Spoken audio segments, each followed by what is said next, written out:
What's up, man? We got a very special guest with us today, Tokyo Drifting. What's going on? Hi, what's going on, everybody? I'm so glad to have you on 401 Uncut because, honey, you got a lot of good things going on right now. I do. First things first, congratulations. Thank you.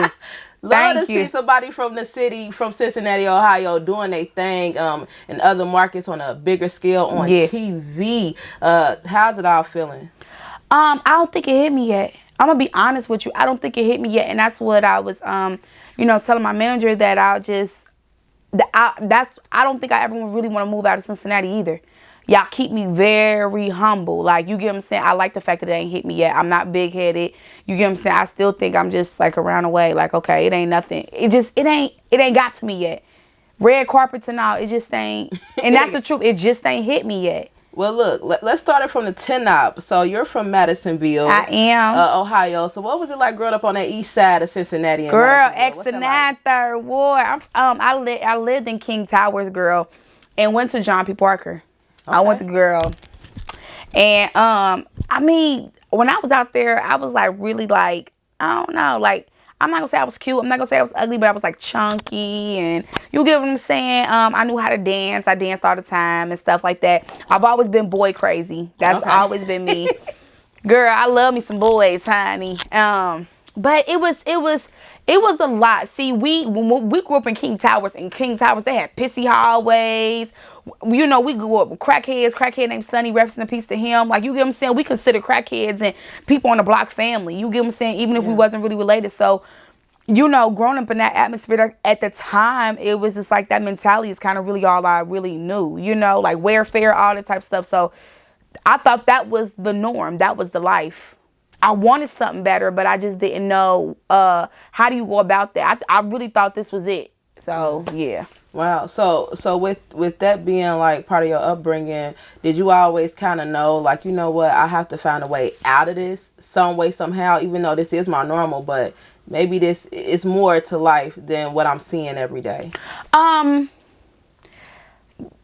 but being on TV, no. So my oldest aunt, my mom's oldest sister, she always had like a nice house. Not, you know, she lived nice. So I'm like, okay, I want to live nice too growing up because I've always stayed in the hood and stuff like that. So I'm like, okay, I always want to live nice.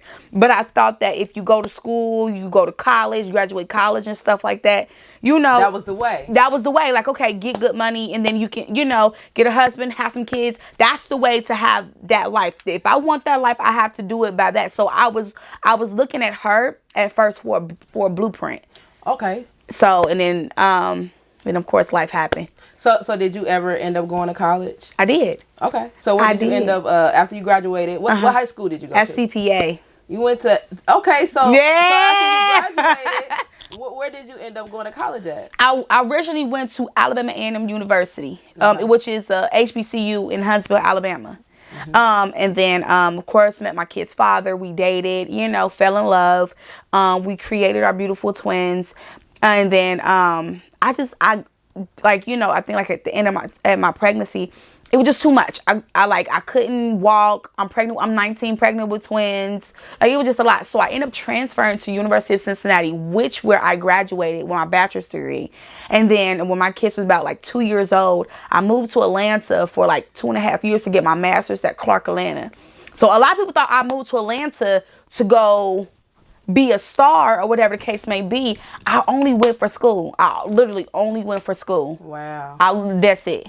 I went for school, and then, you know, I couldn't pay for school and take care of my kids and have a job. So when I was there, I was stripping to pay for school and take care of my household and take care of my kids, you know, because, you know, as time went on, I became a single mother. So I'm just like, my whole plan was like, okay, like a bachelor's degree is cool, but if I can go ahead and get this master's degree, it's going to finally put me where I need to be. They don't tell you that. They tell you to go to school, but they don't tell you that, look, after 4 years, that degree is not even good enough to get a full-time okay, it job. devalues. Exactly. Yeah. It devalues or whatever. And then on top of that, you will know your worth. Like, okay, I done went to school for this much and you're trying to pay me this much. No, this shit is not going to fucking work. Yeah. Like, no. And I was just like, I got to. It wasn't until Stripper Bowl in 2019 where I was still dancing, and I made so much money that I've never even touched that kind of money before. And I made so much money, and girl, I paid off my last semester through school, put on a down payment on a house. Like I did the things the right way, as I, thought that was the way you're supposed to do it, So yeah. Wow, that's super lit. So you actually went from going to school in Alabama, having to come back home to Cincinnati, and then saying, I'm going to go to Clark, Atlanta. I'm going to get my master's, and you end up getting into dancing to take care of yourself and your kids to get you through school. So you didn't have any help Nope. when you went down to Atlanta to pursue school. You were by yourself. By myself. I took my twins to class with me because they was in daycare. But even though they be like, oh yeah, Atlanta is all for black people, they're money hungry. And if you don't got it, I'm not helping you. We don't care if you're black, blue, an alien, a dog. They don't care who you are. If you don't have, and I didn't have it, and I didn't have nobody to help me, so I had to take them to school with me. It was times I couldn't even pay for daycare, and I had to take them to school with me and stuff like that. Yeah, it was a lot. Wow. It was a lot. So what club did you start dancing at in Atlanta? I started dancing at Magic City, then I had danced at Allure. So, and then I was just like, okay, I'm done. So how long did you dance? The entire duration of me being out there. So I moved to Atlanta in 2017, and I moved back home July 2019. Okay. So was that experience, was that something you ever thought you would do? Or were you nervous at first, or kind of like, man, I don't know if I can really do this? But. Well, that journey with that kind of started in 2012. And I did it because when I was in Alabama, at the time I didn't have kids when I was in Alabama. Mind you, I didn't have kids yet. My kids wasn't born until 2014. And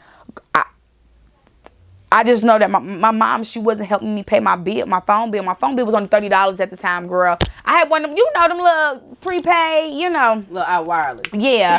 Girl, I'm just like, she not helping me. And I had to take care of myself, like get my own noodles and stuff like that. 'Cause my mom, she still had to be here and take care of my sister and all type of stuff. And so I had to figure out a way. I had to figure out a way and stuff like that. And girl, I started dancing, but I wasn't dancing like how I was dancing in 2017. 2007, I was going hard, really making money. Yeah. In 2012, I was just doing little stuff just so I could eat, just so they could pay my little. I wasn't really bringing home no money. So you put a brand more behind it in 2017? Do you feel that you put a brand, or did you promote it more? I promoted it more. I didn't really put my brand behind it. I definitely promoted it more. Wow.